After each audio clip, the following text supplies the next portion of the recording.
If you want to know the number one skill that sports PTs need to develop in their career, you need to tune into this episode.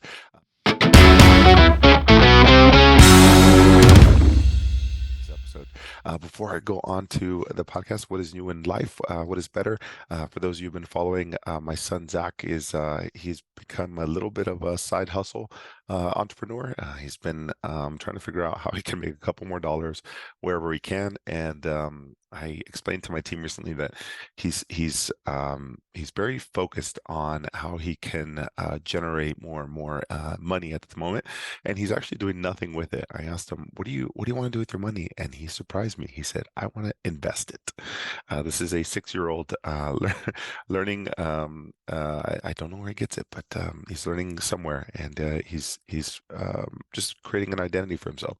So I'm excited to see that. My daughter is doing fantastic. We're playing Legos at the moment. That's her newest thing, and I get my nails done. Apparently, I need to have them done every night before I go to bed. So that's been great. Jacob is a growing boy. My wife is doing fantastic. Actually, she just turned 21 again last month. She turned 40, so it's been great to just celebrate. I think we've been married, oh my goodness, now 10, 11, 12. We've been married 11, almost 11 years. So just enjoying that. But for me, I am struggling with more aches and pains. I was on 6 days a week, but I'm slowly getting back into the rhythm. But anyways, okay, so onto this podcast. Why are we talking about the number one skill? All right. I have been mentoring like crazy over the last 6 months. Probably quadruple the number of mentorship calls that I've had, and just opportunities to be able to help people in their career. And as I want to be able to share this with you because you're going to find yourself in these stories or in these podcasts, because it depends on what stage of your career. If you've heard my podcast on where you are phases wise, and what's the next step for you, you're gonna find yourself in these. And that I can see it because it's not by like years of experience. It's just how introspective where you are in your career, where you're struggling, and every person's different along that timeline. So I want to share with you because people say like, "Oh, what's the best exercise? What should I do with this case?" And I'm like, "Gosh, all this can be solved this with this one skill. Like this one skill can answer all of your questions constantly, constantly, constantly, constantly." Now, I can't solve every single case that you have, like hard cases, whatever it is. But what I can solve is your ability to navigate this. So, you know, our profession and what we advocate is, we want to create, want to facilitate independence, people who can, manage their own health and do all sort of stuff. Now, for me, I want physical therapists to be able to manage their own career and development and professional growth. I want to be able to do that. But in mentorship, if you can really understand this, mentorship never really ends, right? You're constantly like trying to, like, you need somebody to be like, all right, what's next? What am I missing? And what's funny is patients need that too. So I don't think you can ever like discharge or get rid of somebody forever, because think about that. How can you, as a clinician who wants to get better in your professional career, and you you need constant mentorship.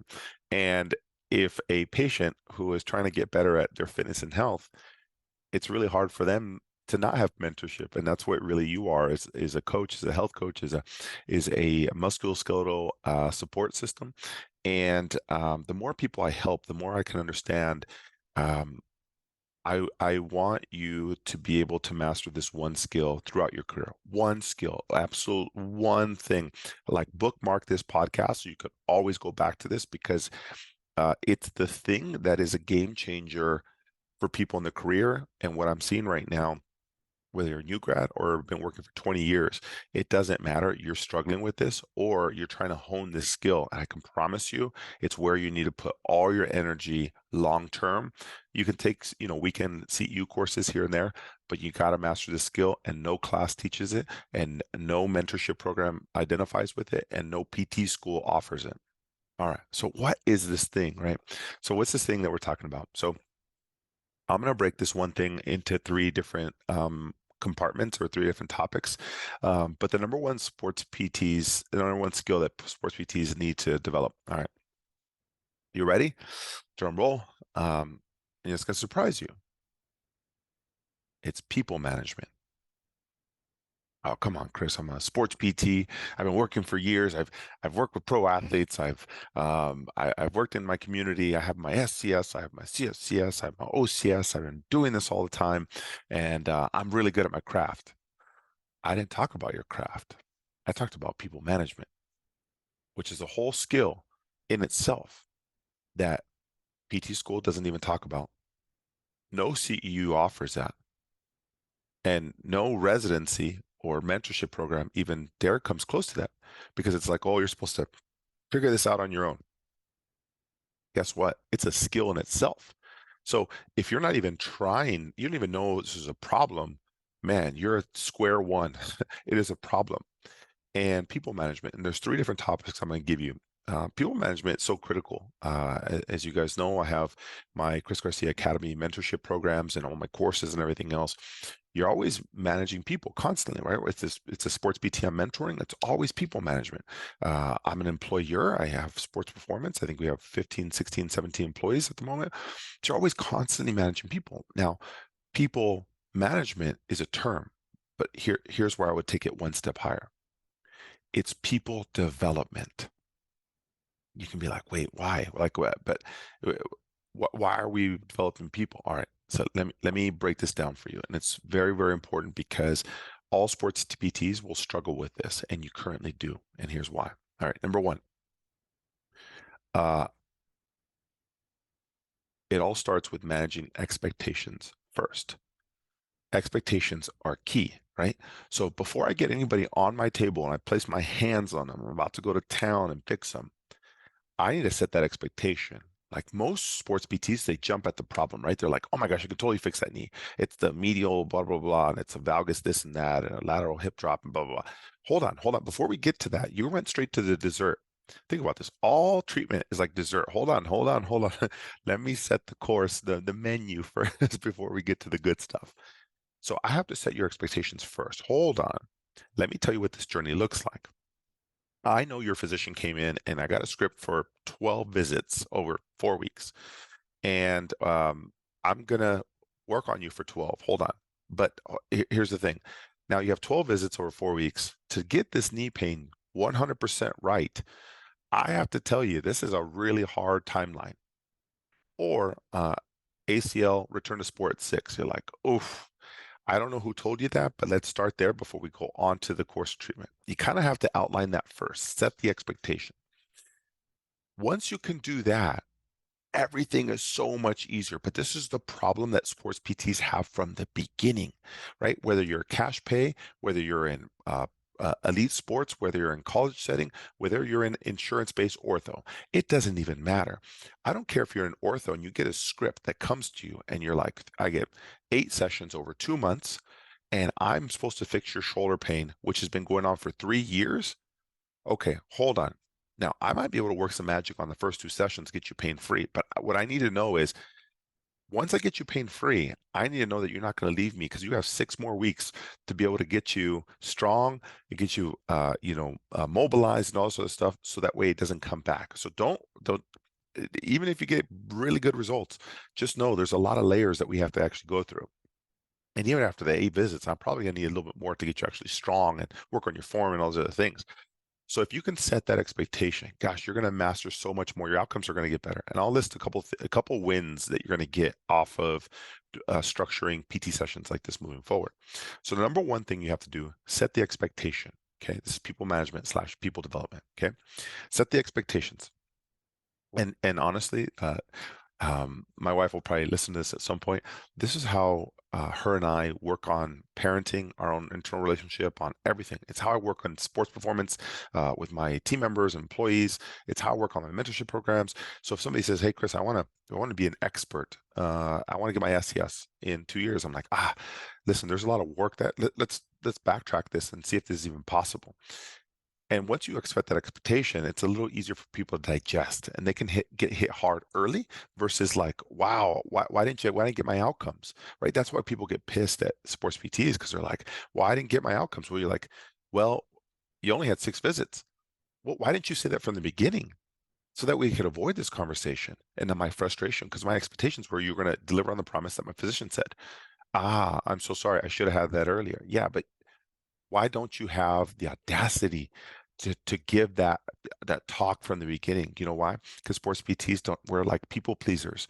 We don't want to like offend anybody. We think that's confrontational and we don't want to do that. They're a new customer, they're a new patient. Let's not ruin that relationship. You know what? If you want to be authentic and have patients for life who just believe in you, who love you, who will always go back to you, it's the ones who are authentic and in your face. And it's not confrontation, it's just managing expectations. It's the first step to developing this skill. If you can't do that, your whole career, you will be ruining outcomes and ruining expectations throughout the whole process. How many times has a patient come to you and been frustrated because they couldn't get their back pain or their knee pain better? And you're like, I did everything I could. And in your head, you're like, they didn't do everything they could. So why don't you set that from the beginning and say, you know what? I'm going to do everything in my power. You have 12 visits over 3 months. I can get you 90% better by that timeline. However, that requires by week 6 that you're 70% better. By week 4, you're 50% better, whatever that looks like. And if you're not better by those timelines, we're not going to get close to that. In order to get those timelines right, I need you to be actively be involved in your home exercise program. I'm going to be writing strength progressions for you, and you have to do them religiously. And if you can't do those, your outcomes are going to be delayed. So I'm going to put this on you. Here's your program for you, and here's what you need to do for me. And if you can't get those, you're not going to be better by 12. What that does is manages expectations. Now that patient can't get angry. You know what they're going to get angry at? Themselves. And then when they say that, they can go back to their physician or whoever it is, and they're like, well, yeah, I just didn't do my work. That's much better than the PTs at so and so sports facility didn't get my outcomes. So now that physician has a bad like interpretation of you. Or your cash pay, you're going to have all these people who just don't come back to you. Or you're in pro sports, that pro athlete, or you're working with a coaching system or coaching with a high elite level team where you have the coach, you have the strength coach, you have the PT, you have the massage therapist, whoever it is. Now you can say, hey, by game 7, it's going to be very, very tight. If everyone's not on board, and here's what the map looks like, they need massage twice a week, they need PT daily, they need X-rays, they need all this stuff. We can't get that down. It's not happening. And so if you can set expectations versus saying, yeah, that sounds good. You ever find yourself saying, yeah, that sounds about right, without any thought, you're done. Your outcomes are just poor. They're gonna be poor. That's probably every new grad PT because they have no gauge. But I can tell you this, I mentor third-year PT students right now who are already in this mindset, and they're now setting expectations. So when they come out of that clinic, man, they're going to be crushing it. Even though they don't have all the tactical skill to be able to like mobilize and do all this stuff, you know what? They can set people's expectations. They can improve outcomes dramatically.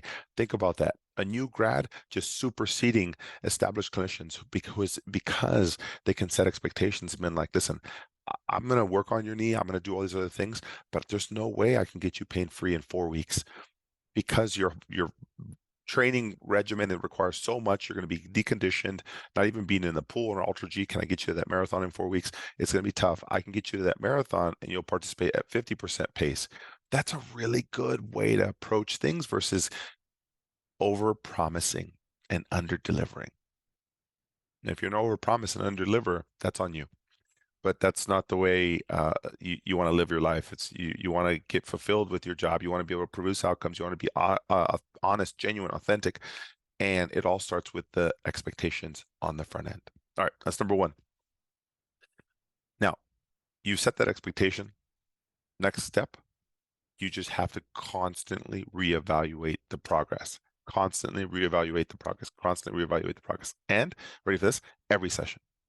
Every single session. How's the progress? How are you doing? Where are you at relative to your goal? How much better are you? Not what your knee range of motion is. Yeah, fill that out for insurance or whatever you have to do. Get all your metrics out. Boom. Now, how close are you to this goal? What's your pace? How many days a week are you training? Why aren't you at 40% improvement? Where's the gap? Are you doing your homework? What's missing?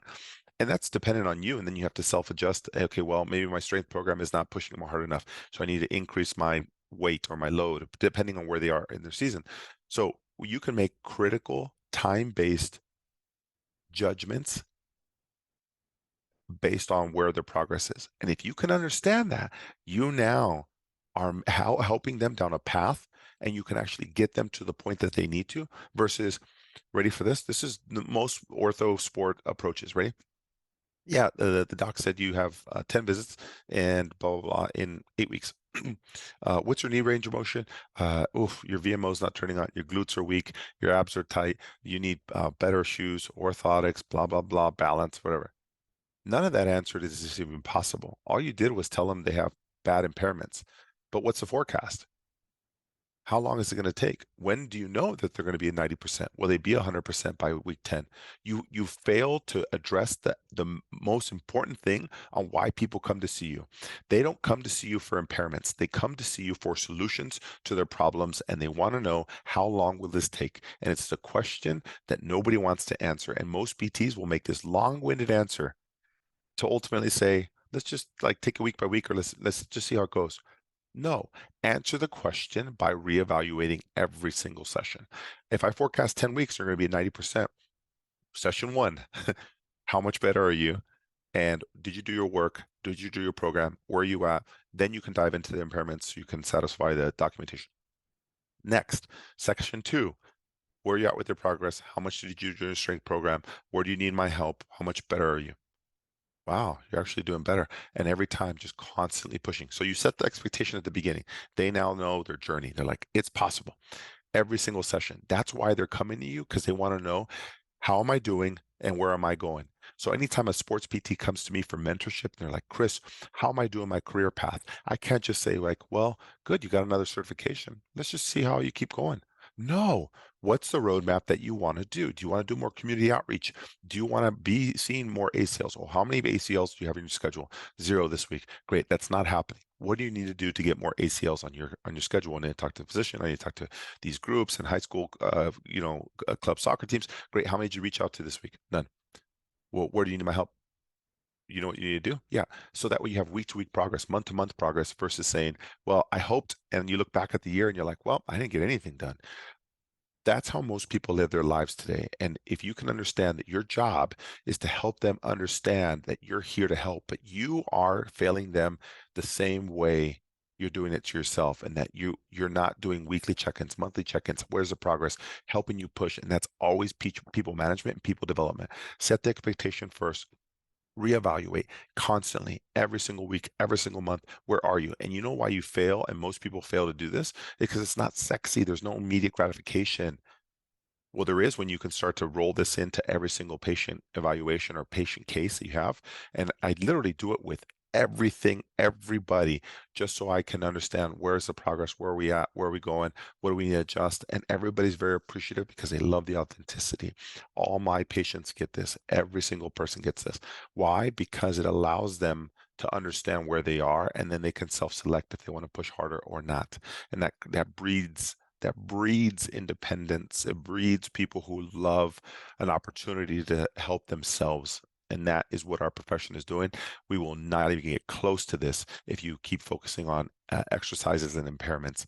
Not possible to breed impairments or to breed independence. Why? Because they can get that off of YouTube. They're still not doing it. Why? Because they don't know how long it's going to take. They need expectations, and they need weekly check-ins and reevaluations. That's why humans come to physical therapy, because they can easily do it on YouTube and blogs, but they choose not to. Why? Because they need somebody's help for direction, for education. Now, if it was purely education, they would have got it just off of YouTube. But there's something different. They need the accountability. They need accountability. That's why people come to PT. They don't come to PT for exercises. They can Google that. What's the difference between you and YouTube? You're customizing it for that person based on what they have. And then you're telling them a time point on how long it's going to take to get better and finally improve. But if you just give exercise and impairments-based treatment approach, you're no different than YouTube. So you have to ask internally, what's the difference between, why do people come to me versus just not doing YouTube? Why can't you just do it by yourself? Because they need help. They need help with guidance, direction, accountability. That's what they need. And so the expectation is the first part, and the reevaluation constantly is the second part. And then once all that's done, what's the third part? That's easy. Uh, you just communicate consistently. whether that's email, phone, hey, where's your progress? Or they come check in. So if you set the expectation, reevaluating and constantly communicating on where they're at, it's a full circle. Now they're just like, I'm at 40%. I don't know what to do next. Perfect. Add this, take less mileage here, change your shoe here, blah, blah, blah. And they love that that interval based treatment approach because they can just come in, get the guidance they need, and they're just rocking and rolling. And when you have somebody who's like, God, this is the dream, right? And this is why I love when my patients, my clients come in, my athletes, they come in, they're like, hey, Chris, I tried my new shoes. I did my balance exercise. I did 4 weeks of strength training. I even took a deload week, and I used tape. You know what that says to me? I did my job. I did my job because now you need a higher level of support, which is what I can provide. But when most PTs hear that, they might be like, I don't know what I would do because those are all the things I would have told you. I love breeding independent athletes who just can take care of themselves, but need me for time or certain specific points because they're stuck. And that's where really good mentorship, coaching, healthcare is when people understand how to take care of themselves and they see a PT as needed, or check-ins or wellness visits, whatever you want to call it. But that's never going to happen with you giving them more exercises. More exercises does not breed independence. More exercises breeds dependence. So firstly, set the expectation. Two, evaluate. Number one, set the expectation. Number two, reevaluate. And number three, communicate consistently, often, frequently, whatever you want. Expectations, reevaluate, communicate. You understand those three critical points, you now have people in your community who love you, not because you gave them exercises, because they know how to handle themselves and they know when they're stuck, they need to be seeing you on a regular basis. And that is sports PT at its best. It's the number one skill that sports PTs need to develop. It's the number one skill that sports PTs need to develop. And there's so many layers to this, right? It means that your like technical skill has to be good on the treatment table because you got to get some outcomes. You have to be able to know manage acute injury management. You have to know injury prevention and wellness programs so you can create that and progress them into that. You need to know strength and conditioning so that way you can have programs from the get-go. This has to be a comprehensive approach versus a traditional ortho, like, yeah, let me just take your knee range of motion. Your knee MMT is not good. So let's address the knee MMT and that's really going to solve your problem. It has nothing to do with the 38 miles that you run a week with really bad form. Let's not talk about that. Let's talk about the weak knees that are magically going to improve your outcomes. Oh, and you want to know by when? I'm not confident telling you that. So I'm just going to say, we'll just take it week by week. I know you have a race in 6 weeks, but I'm not confident enough to tell you if it's going to be there. So I'm just going to ignore that question and keep focusing on the knee, and hopefully that actually improves things.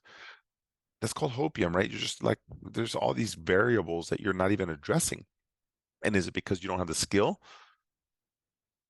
You don't know how to put it together? Where's the gap?